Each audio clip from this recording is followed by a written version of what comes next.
Эрхэм хүнд үзэгчдээ эх орон телевизийн бэлгийн цэдэг нэвтрүүлгийн энэ удаагийн дугаар та бүхэндээ хүрэхэд бэлэн боллоо. Ингээд энэ удаагийн дугаар эрхэм найрагчийн гэрээс та бүхэндээ хүргэж байгаадаа онцлог юм аа. Ингээд Монгол улсын төрийн шагналт ардын уран зохиол соёлын гавь сэтгүүлтэн Төв аймгийн Бүрэн сумын угуул сэтгүүлч, яруу найрагч, зохиолч Дөнгөдийн цоолгоотойгоос та бүхэндээ уулзаж удах баяртай байна. Ингээд танд энэ сайхан өдрийн мэндийг хүргэе. Сайхан амарч байна уу?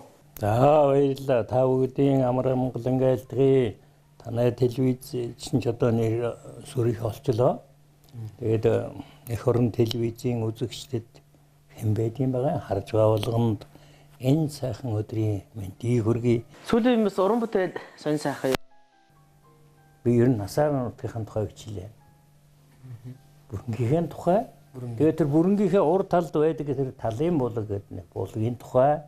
Тэр голж биш. Яхаа манай булаг миний угаасан ус. Тэгээд тэнд бичим их байдаг гэж би санддаг. Тэрнийг бараагүй гэж санддаг. Тэгээд талын булгийн ван тулс гэж ном бичих санаа байна. Эхэлчихэд байна. Харин бүрэнгийн тухай, бүрэнгийнхаа ард түмний тухай, гол одоо бааtruуд нь болсон амьд тэрүүн байсан баримттай одоо хүний тухай гэдэг маш олон таны зохиолоор гардаг шүү дээ, тийм ээ. Гарна. Одоо би өөр юугаа мэдэхгүй. Би хүний юмыг би бичээд явах. Надгүй тэр сайхан нутгийн сайхан муухайг хүмүүсүүд бичнэ. Одоо ингээд ерөнхийд нь харж байхад юу юм бэ штэ. Тэр айтматыг харж бай. Их том зохиолч. Гэтэл Евгений Евтушенко байж байна. Тэр Сибирийг бичдэг шүү дээ. Сибирь айл бичээд байна. Тэр Зима өртөөг оол бичээд байна. За тэдний шиг бич чадахгүй юм гэхэд тэдний сэтгэл дутх нь юу ах вэ? Би бол хаал бичнэ. Миний нэг хэдэн юухан миний үргэлжээс үгч бол яруу найрагч бол тэр бүгдэд бол бүрэнгийн хүний ерөнхийдөө тэдний үзэл санаа шараншин амьдрал ахгүй тэрний л бичихийг гэж оролддгийн тэгээ чадахгүй. Ер нь утга зохиолын салбарт та нэг дөнгөж орж байгаа залуу хүүхэд байхдаа анх уулзсан том зохиолч ер нь ямар хүн байсан бэ? Монголын зохиолчтой. Тэрний чинь одоо би ер мартдаггүй.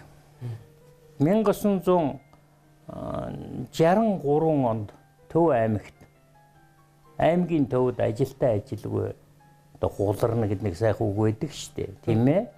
Тэгээд явж байхад би анх амьд зохиолчийг харсан. Нэг зөөлхөн бороо шиврээд ахын. Тэгсэн гудамжаар нь 3 гоё амьтан одоо гунгаж явах юм та. Мундагч амьтад байж. Намдахгүй явж явах юм.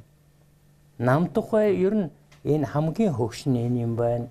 Гэхдээ намдахгүй айхтар да үргэцний хүлээгч энтрийн би одоо уншсан байсан цаг юм байх. Тэгээ намдахгүй мэдэн тэр нөө жүжгүүд энэ мэдэн тэр мундаг намдаг явж байна. Зургаар нь таньж байна. Тэр цаана нэг ганган ир байна. Том данхар цагаан ир гоё цавцгаан цамцтай. Зангиа зүсгэл болсон хар сахалтай гоё ир. Тэр нь хэй юм байна. Тэр би бас зургаар нь таньж байна. Тэр Зомпайжингийн Баттулга гэж.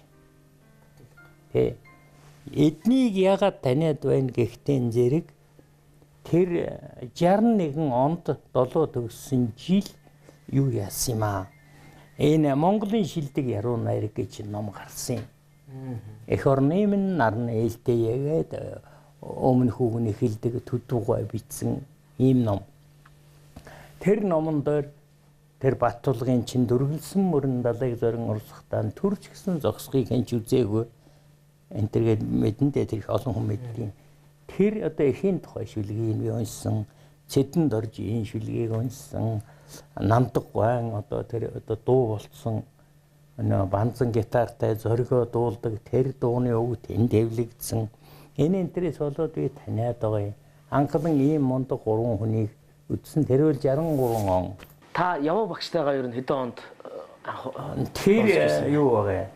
66 оны 6 сарын 17-нд юм. Би он сар тоо банд ер нь тогтоодог хүн. Яваа багштай анх уулзнаа бол би мартаа гэж зодсон ч мартахаарахгүй би сандгийн 66 оны 6 сарын 17-нд бүтэн сайдэр ардын их хурлын сонгуул болж байгаа. Тэр байсан барилга чинь гоёлон зүүж гисэн. Радио энэ чинь одоо зүгээр сайхан юм яриад. Аминдаа л ерөөсөн Монгол орон нийт алдаж байгаа юм шиг тийм л өдөртөө. Тэгээд тэр өдөр зохиолчд автобуст өрн зохиолч.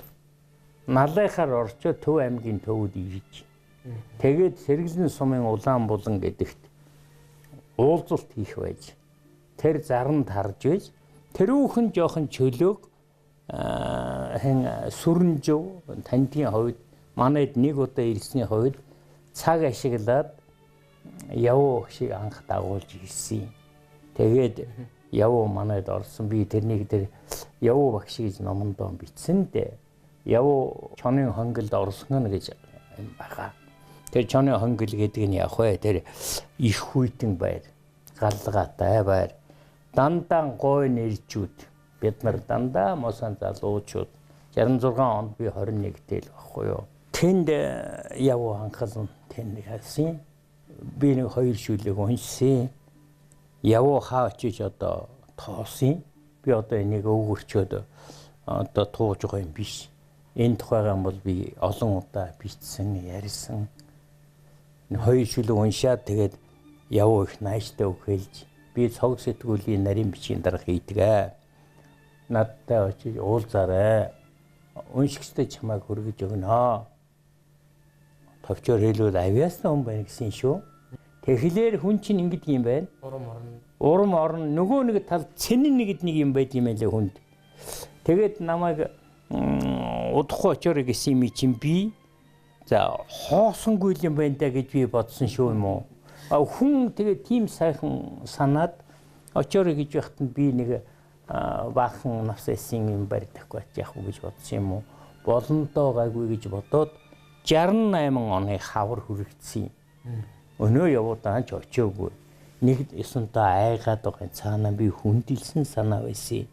Тэгээд өнөө юм бичсэн, итвэхсэн, урам орсон ч баха. Тэгээд 68 оны хавар 5 сар гарах гэж байсан.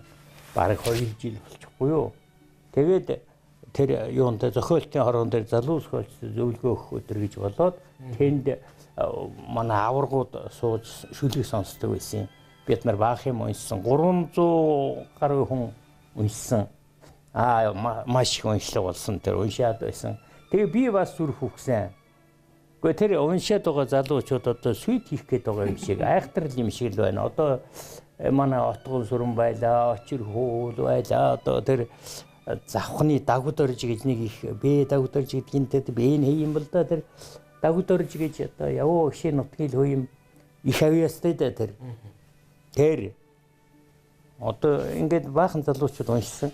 Тэдний шүлэг хэл хүрхий байх шиг ингээд би басаад оргоноод байна л да.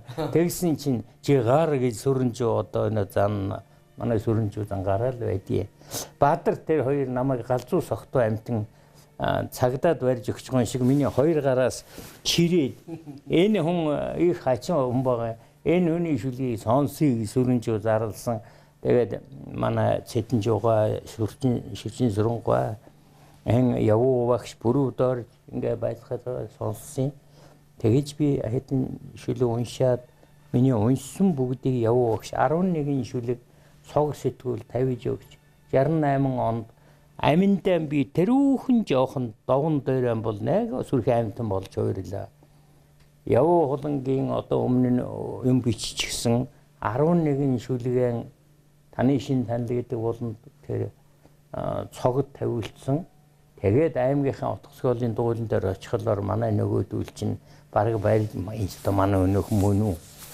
Тийм ээ.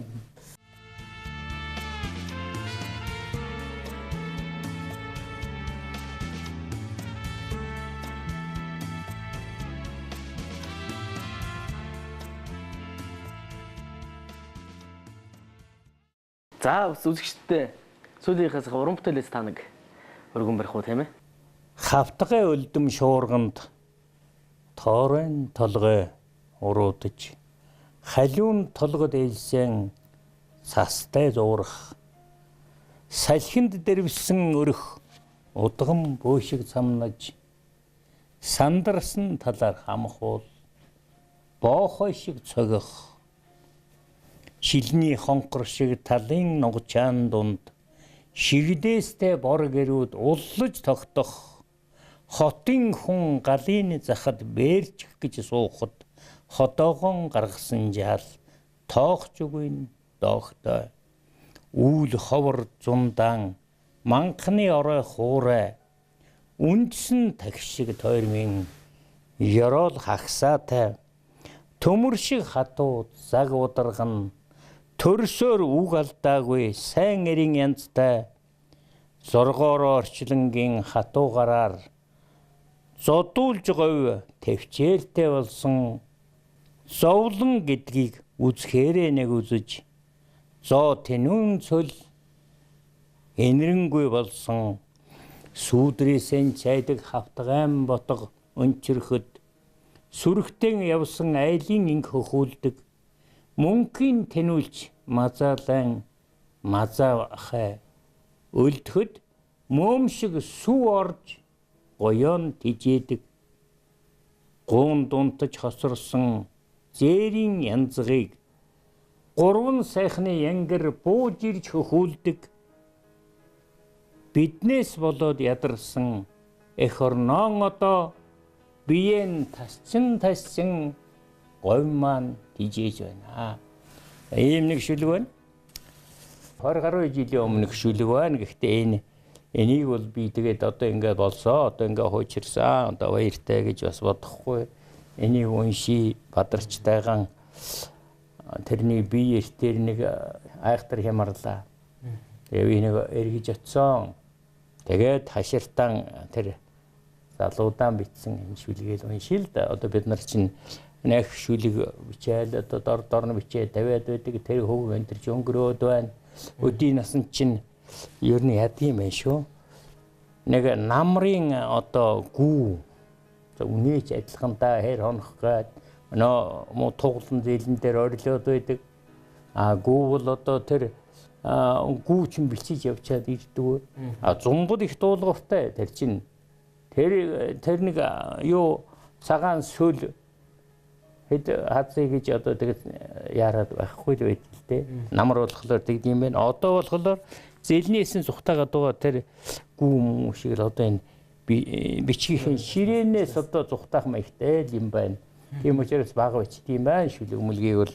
Тэгэхээр энийг Пунцгийн бадарчийг тойволсон шүлэг гэж байгаа юм. Тийм ээ. Хөнгөн жигүүрчилүүд бүгдээрэн шувууч юм уу? Хөөцөлдсөөр хойноосоо талиж өглөө. Хөгшин хоёр толгой энд тэндгүй залгацаар хөнөг хундаг эвэртэл мөн чолны тогтоолоо. Хөлтэй цэнгэлийн хойморт наригсан мэн цөөдөөгүй хөхөргчийн дор дуулах дууман яагааж үгүй хаал болохаа жилэн шиг хэсэж хайртай ширнээсэн бид хулан шиг юунд оролдгийм болоо харж хоёулан шүлгэм бичидэ тойг гэдэг одоо яг хойно байхгүй чинь бадарчийг л тоглохоос яах вэ тогсны сүүлнээс алаг энэ амьдрал гэдэг чинь тоорын цагаан сүүдэрт наригж суухтай адилгүй юм аа.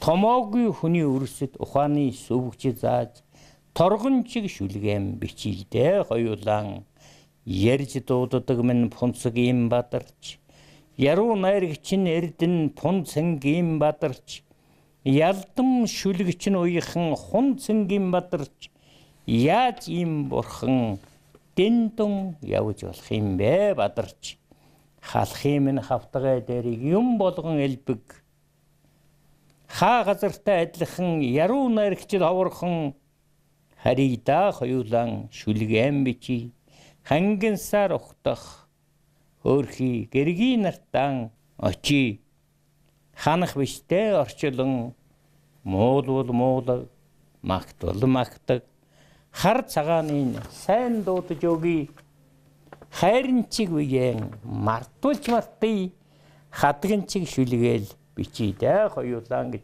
ийм шүлэг байдгийн байна.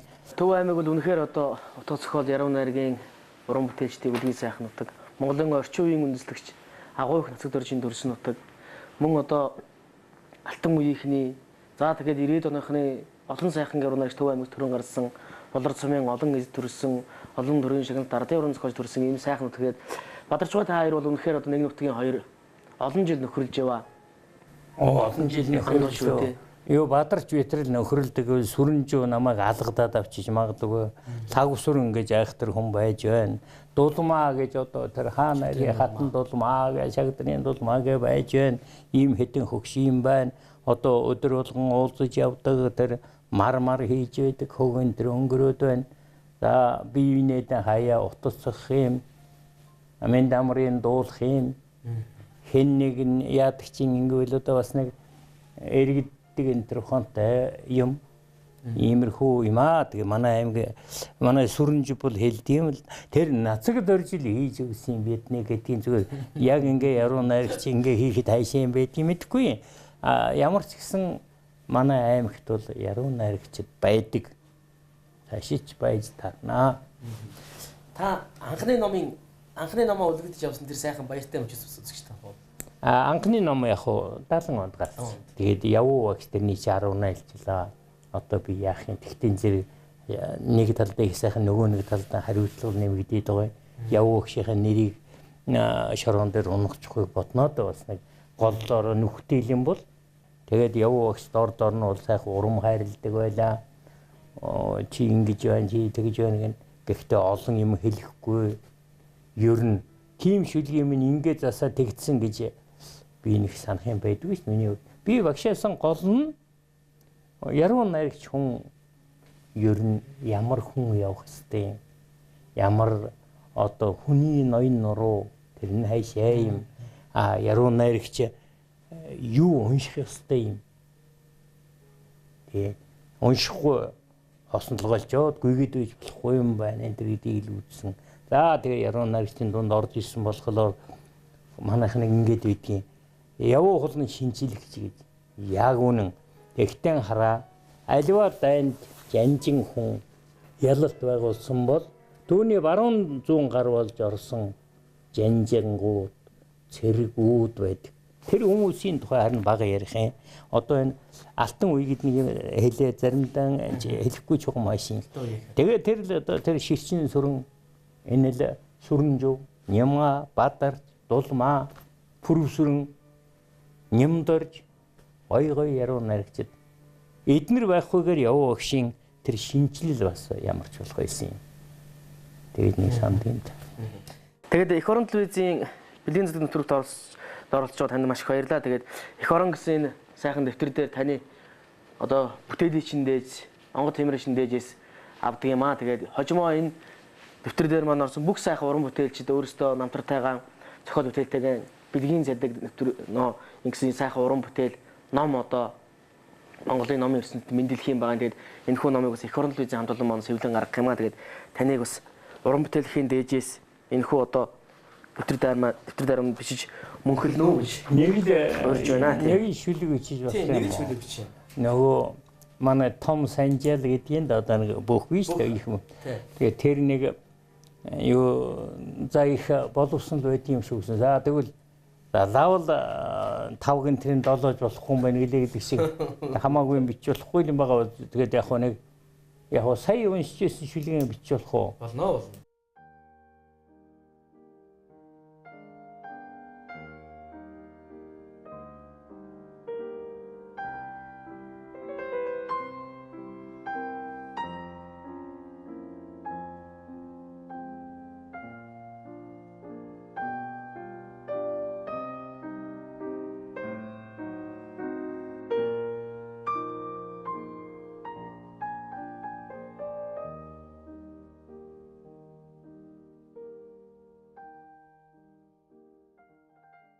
Энэ бүтээл маань хожимноос ном болж гарах юм. Ер нь та эх орон гэж ер нь өөрийнхөө юу гэж хэлэх вэ эх орныг ер нь? За яг хүн эх орны тухай хэлээгүй хүн байхгүй байх тийм ээ. Ер нь баг хүн Энэ явж тэгээд энэ эх орон гэдгийг эх орон байлгах л гэж хүн шүлэг өчтөг байлгүй дээ. Тий. А хүнд юу байж болно? Хүн ер нь одоо эд хөрөнгө байхгүй байж болно. Эрдэм номгүй байж болно. Гойд авиас чадвар байхгүй байж болно. Их л хэцүү байх л да хань нөхөдгүй байвал бас байж болно. Зарим нь тийм хань нөхөд муутай, цөөтэй юм хүнч байдаг юм. Ер нь юу ч байхгүй ч байж болно. Ганцхан юм. Үгүй байж л болохгүй. Эх оронгүй байж болохгүй. Бидний үеийн бол сэтгэл зүрхэнд энийг их сайн хадаж өгсөн байжээ. Бүх шоумар аав ээж одоо насанд хүрсэн хэн байдгийг айл хотын маань хүнээс хэлээд алсаас одоо нэг машинтай дарагч ирдэг бай. Одоо бүгд л ярих юм ээдэ хичээх санах санаандаа шанаандаа зуух юм. Эх орон гэж ингэж биднийг хүмүүжүүлсэн байгаа. Одоо бид нар бас тэгэл ёстой юм. Ингээд урилгыг манай сүлэн авсан танд маш их баярлалаа. Ингээд уран бүтээлийн өндрөөс өндөр амжилт хүсье. Мөн одоо эрүүл саруу сайхан бүхнийг танд хүсэн өрөөё. Тэгээд олон сайхан шүлэг бүтээлээрээ Монголын ард түмнийг баярлуулсан. Цаашдаа ч олон жил баярлуулах гэж бодож байна. Танд маш их баярлалаа. Баярлалаа. Та бүхэнд баярлалаа.